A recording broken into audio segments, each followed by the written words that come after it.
যাতে আপনার নজরটা ওখানে গিয়ে পড়ে।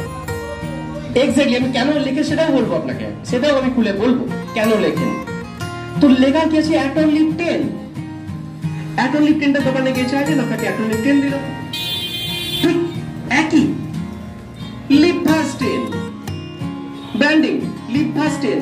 আবার দেখুন ওষুধের যেটা নাম বললাম কি অ্যাটোরভাস্টেটিন 10, এটার মধ্যেও অ্যাটোরভাস্টেটিন 10 আছে, এটার মধ্যেও অ্যাটোরভাস্টেটিন 10 আছে। ওটা খেলেও যা কাজ হবে, এটা খেলেও তাই কাজ হবে। দুটোর আবার মার্কেটিং করছে আবার একই কোম্পানি, দুটোই সিপলা দেখুন।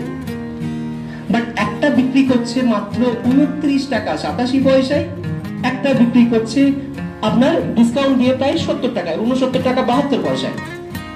যে জানে তাকে কম একটা দিচ্ছে, যে জানেন না তাকে 70 টাকাটা নিচ্ছে। বাট দুটো ওষুধ একই কোম্পানি, দুটো আলাদা ব্র্যান্ডিং এ বিক্রি করা হয়। আপনারা ইন্টারনেট সার্চ করে দেখে নেবেন এই দুটো ওষুধের নাম, অ্যাটনলিপ 10 এবং লিপ